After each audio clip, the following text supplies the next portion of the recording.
As I was saying, after a little bit of an issue with Wi-Fi, because schools love being cheap about issues like this Wi-Fi, um, we have some things to talk about. We were talking about I lost my train of thought. The starting pitchers on the market. Oh, project pitchers. That's what I was talking about. Herman Marquez, I would love. I believe Kyle Freeland was kind of in a rumor. I don't see him on the free agent list, but I, a little bit of a weird one. I don't know how I feel about that. Adrian Hauser, bring him back. I really don't know what the Mets do. They're in such a weird spot where they have a bunch of young guys coming up, and they just need that. Like they just need that middle of the rotation guy. Like they have the ace. McClain is an ace. Tong is going to be an ace. I am 100% confident in that. Sproat will be a number 3. I am confident in that. But like they need that 4 guy. They need that guy, stable guy who's going to have a 3.5, 3.8, like 3.15, 3.8 ERA for the entire year and pitch 190, 200 innings.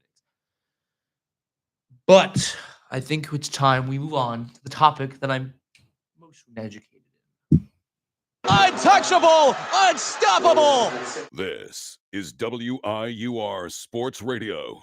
Hi, I'm Robbie Basil, president of WIUR Radio, and I hope you're enjoying today's show. Have you ever wanted to call the biggest games, the biggest moments for the biggest names for Iona Athletics? Then the newly founded WIUR Sports Radio is the place to be.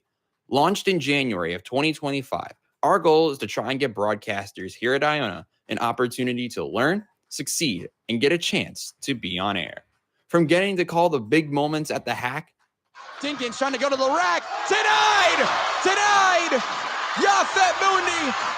To seeing the crack of the bat at City Park. The line drive into left field, around third, and it kicks away. The Gales are going to win it in 10. We make those moments happen on our brand new WIUR Sports Radio platform on Mixer. If you're interested, feel free to reach out to me via email or to the rest of my e-board to join the club. We are WIUR Sports Radio, the new home of Iona Athletics. Now, back to the show on WIUR, Iona University Radio.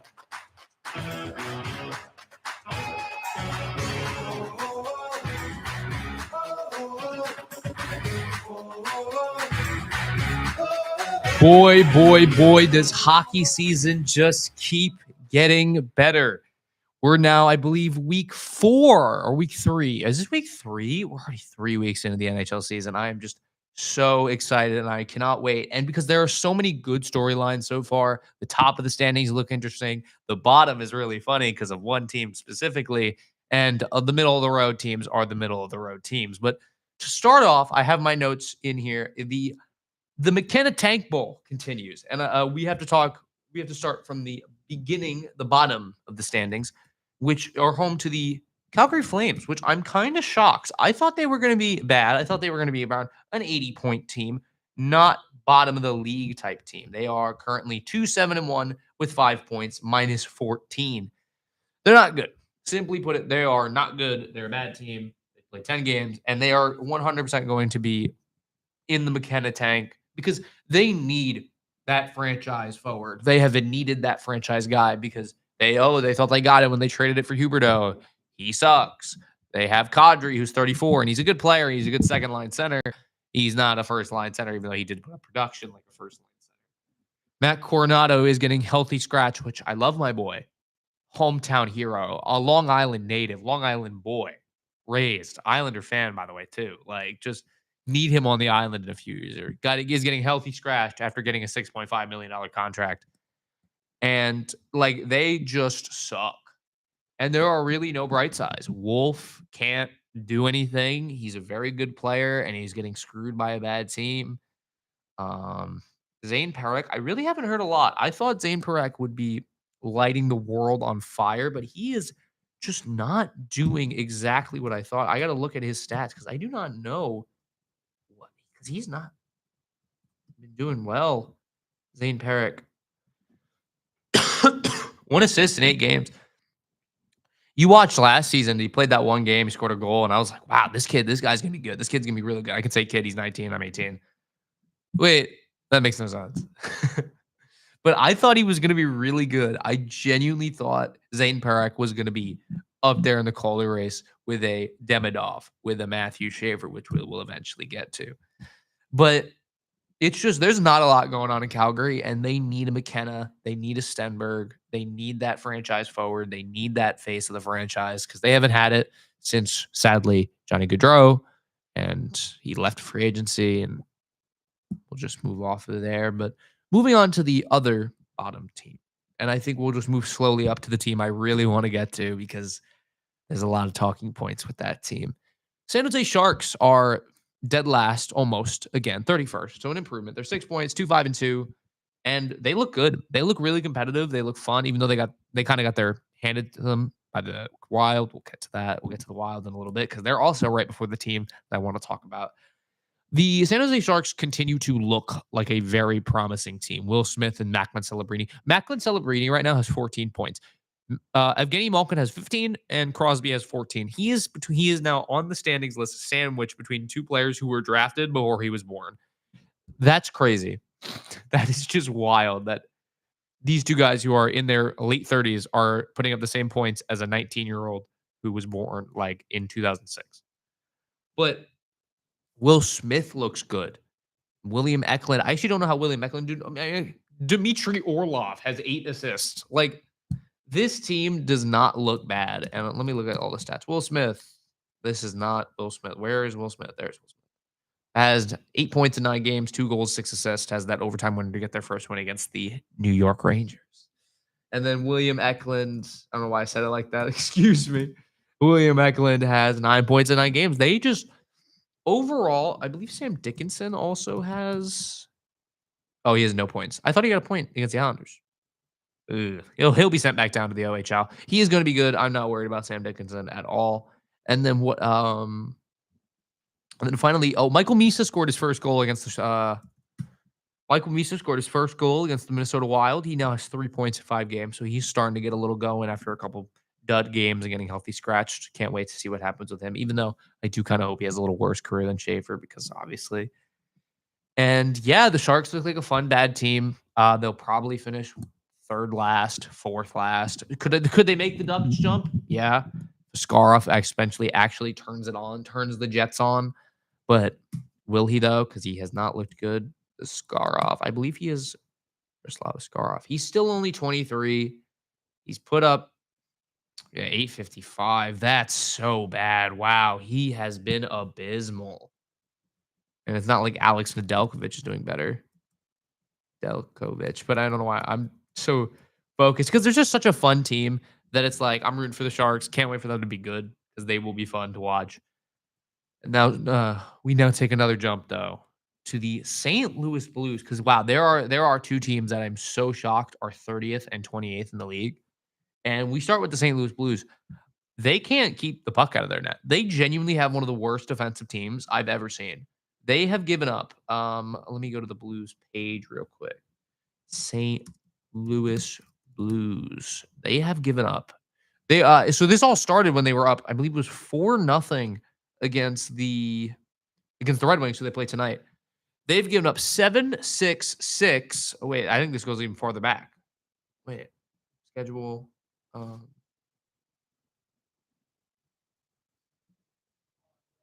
Season schedule. Let me look at that. So first game, 5-0. 4-2 win, 5-2, 8-3, 8-3, 7-4, 6-4, 6-3. They've played 9 games this season and they've already given up over 6 goals 4 times. That's bad. And they can't keep the puck out of their net. They made one of probably the worst trades of the offseason in Logan Mailloux for Zachary Bolduc. What were they thinking?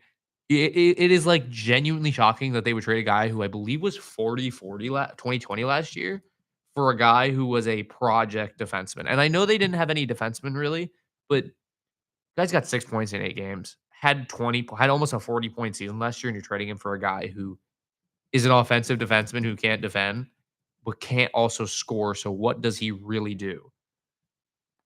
He's only a 2020 draftee, so he's only 22, turning 23. Like, it's not over for Logan Mailloux, but do I see him doing anything? No. Guy wasn't even putting up that great of numbers in the AHL, only 33 points, 63 games for a offensive defenseman who can't score again. Just confusing trade at the time and still a confusing trade now to look back at. I have no idea what they were thinking when they made this trade, but they are in a loss for words. They have such young talent too. Carbonneau, Jimmy Snuggerud, who's going to be nasty.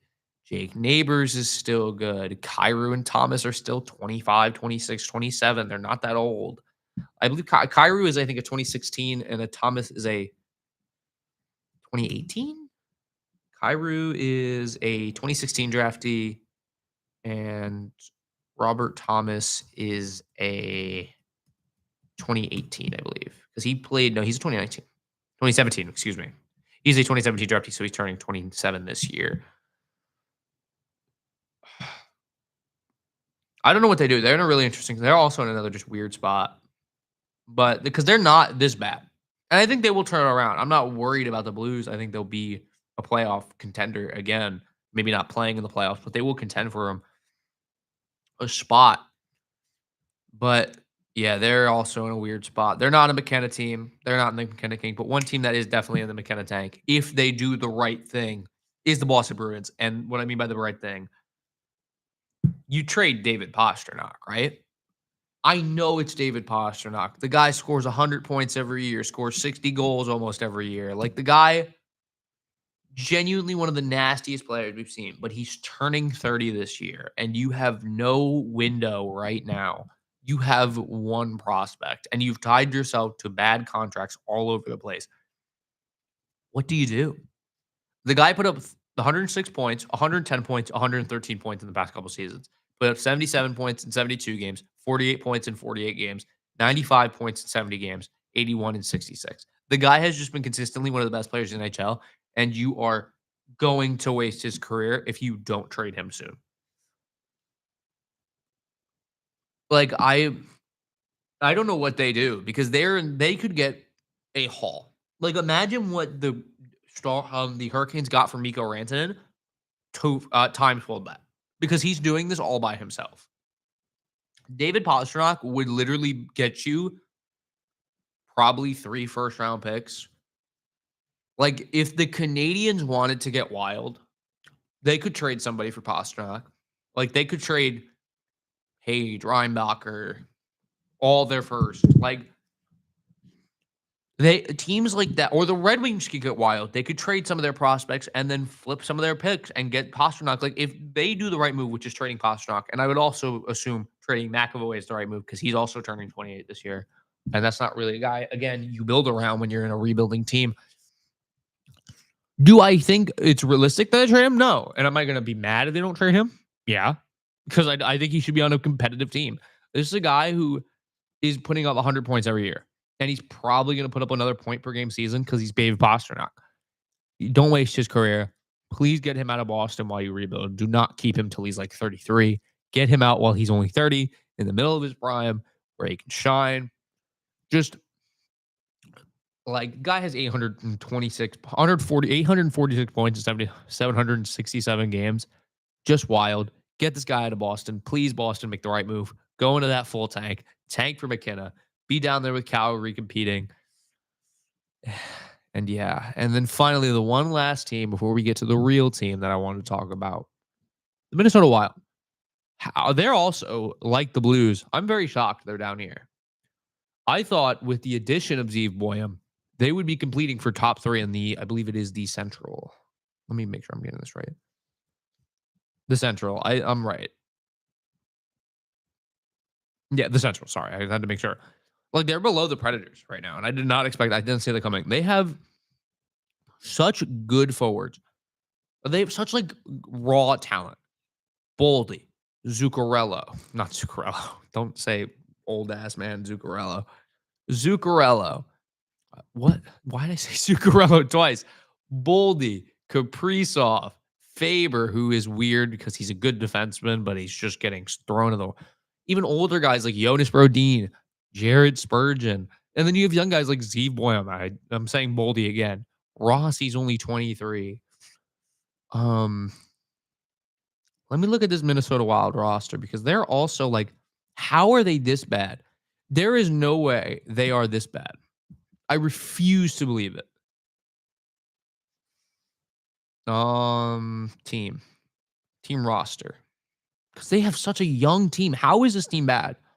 Boldy, Eck, Foligno, Hartman, Johansson, Kaprizov, Rossi, Vladimir Tarasenko, Danily Urov, who I think is going to be kind of gross.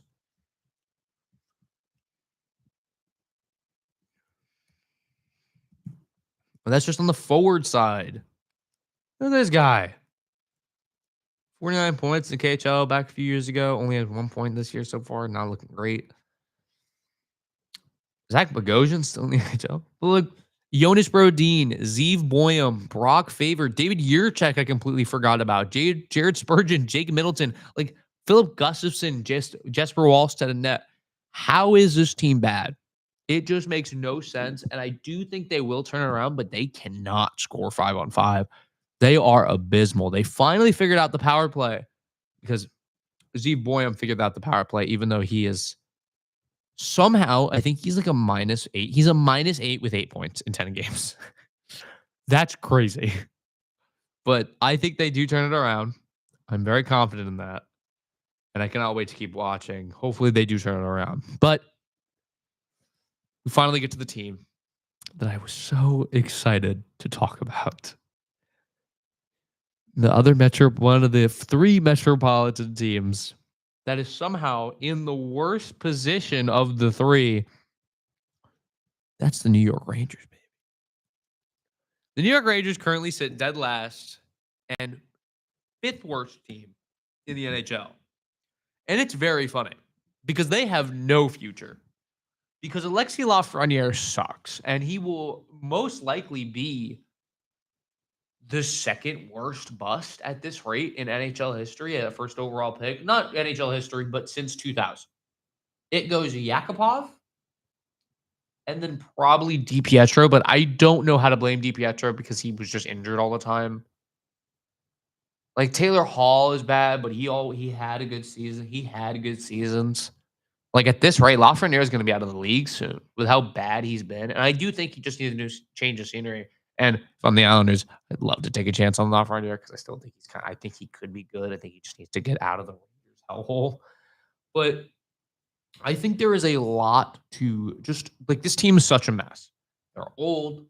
They don't score at home. They haven't won a game at home yet, which is just like the Islanders didn't win a game and they still won a game. Before, they didn't win the first 3 games and they still won a game before the Rangers did, even when it went out, which is crazy. But I think this Ranger team just sucks. And I do think they're going to need a full rebuild. But what's to say, even if they do go through a full rebuild, they even have a successful rebuild? They went through a rebuild, and now they're always going to attract talent because it's New York, and they're always in the middle of the heart of the city. They're the biggest market in the NHL, other than like the Canadians and the Leafs are the 3rd biggest, but they're objectively the richest, most expensive franchise in the NHL. Like this is the NHL franchise that they gosh over whenever they're good. And right now, I don't know when things get brighter because they're probably going to be able to sign a big free agent here or there in a couple of years, but they can't develop young talent. So who's going to be around that? Because when you sign big free agents, you have to be able to supplement that with good offensive young talent. Because if you're giving a guy $14 million in free agency, you're not going to be able to afford many other players, and you need that young prospect pool coming up through the system, like a Gabe Perreault, like what they thought would be with Alexis Lafreniere and Capo Caco. But they messed up their development, and here we are now where they have no young prospects other than Gabe Perreault, who should be gross, but they're probably going to mess him up again because they'll probably just call him up, play him on the 3rd line, maybe barely 2nd power play minutes, and he'll have to develop like that. He'll be 23 in a couple years and get traded to a team, flourish, and it'll be the same process while they're already bad. Like Panarin, at this rate, Panarin's going to be traded at the deadline. JT Miller might be like, he's not going to be traded because he just signed a big contract. He has that big contract, and he's also the captain. You can't trade the guy after him. The captain right away. Zibanejad, I don't know what you do with Zibanejad. I don't really watch the Rangers. I haven't watched a lot of hockey, but what do you do with him? Fox. You just signed Gavrikov to a 7x7 and you're not even competitive. Like, do I think they'll be this bad? No. But are they even a playoff team? I don't know. I think they're just the same team they were last year. 11th or 12th, which is the literal worst spot you could be in the entire NHL. Because unless you're the Islanders who got extremely lucky to move up in the draft, you're not winning. You're not getting top end talent. Now, this is a very good draft. The 2026 draft prospects are very good. Like, let me look. If I assume where I think they're going to pick, like, who do I think they're going to pick? Oh, this is not like in order of rankings. I need to look at a ranking. Give me like McKenna. So right now at 11 to 12, they have Ryan Lynn and Carson Carrolls. I don't know who that is. But like, there's clearly something here that it's like there's bigger issues, and they're not going to be able to develop some of these guys down here. Like, I don't trust them because the Islanders drafted Schaefer. I'm going to go on Schaefer talk because I'm giddy about it. Rangers talking the Islanders have a good first overall pick, but I'm confused. They're in a really bad spot. I said this last time, they're the Islanders of today. The Islanders from 2022 to 2024 would, okay, maybe you can make the playoffs. You probably won't. And hey, maybe you can win like 2 games in the playoffs if you make it. That'd be pretty fun. But you're going to lose in the first round to one of the first seeds. And then you'll get the 13th overall pick, or you'll get like the 18th or 17th overall pick, or if you miss the playoffs, like the 13th pick. Draft like a solid player, nothing special, nothing generational. And you're stuck in the same cycle. And it sucked being a fan during those times, and it's going to suck being a Ranger fan during those times. Now, the Rangers are obviously not the Islanders. Like I said, they're going to be able to attract free agents. They could speed up that process. But likelihood, who's going to want to go there? All the drama, all the trouble happening last year. If I'm a player, I'm not going there. If I objectively, I have bias because I'm an Islander fan, but I'm not going there if I'm just a player. They don't have a good future. They don't have a good locker room at all. It's just negative vibes everywhere. And there's just no hope in that team. In my eyes, there's just no just positive signs, positive growth in that area. And I don't know what they do. And objectively speaking, I'm very happy that they have no idea what they're going to do probably. But it is still just so weird to see. But I think we flip the script a little bit. Flip the switch. We go from the bottom to the top. We move off from on. We move on to the top of the standings, and I'm gonna do a list quick because I have to do Islander talk before my bias. The top of the league, the New Jersey Devils are on the top of the league right now. And like I said on here before, I said they're my cup pick. They are the team that I think can win the Stanley Cup this year if they stayed healthy. And they're not even fully healthy, and they're 8-1 and already on pace to probably win the President's Trophy this year. They don't have their starting goaltender. They've been starting Jake Allen and Nico Dawes as their starting goaltender. They are gross. They are nasty. They are going to be a good team, and they are going to be the top of the league for years to come. Years to come, and I'm so excited to see what happens because Jack Hughes is finally healthy, even though he's probably going to miss 20 games because the daily Jack Hughes scheduled injury is going to happen. Jesper Bratt is just so good. Genuinely, he's probably the most underrated player. Everybody says, "Oh, Jacob Slavin is the most underrated player." No, it's probably Jesper Bratt. The guy, nobody talks about him. When they eventually do, they're usually talking about how he has to carry the team. And Jack Hughes, they're usually talking about Jack Hughes and talking about others. You never talk about Jesper Bratt. He's so good. They're in such good hands.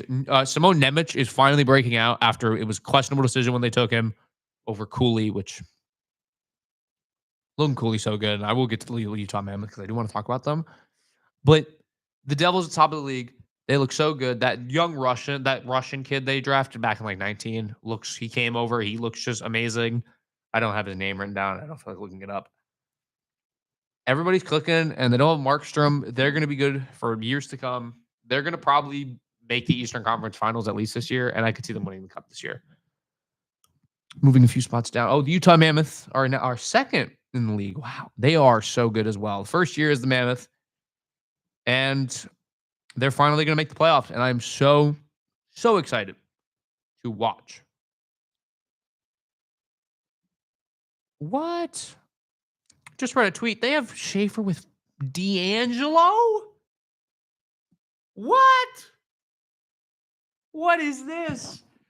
Arthur Stable just tweeted Schaefer D'Angelo pairing could be scary. What are we talking about? We're going to ruin Schaefer. Oh my God, dude. That's the last guy I want Schaefer with. Tony D?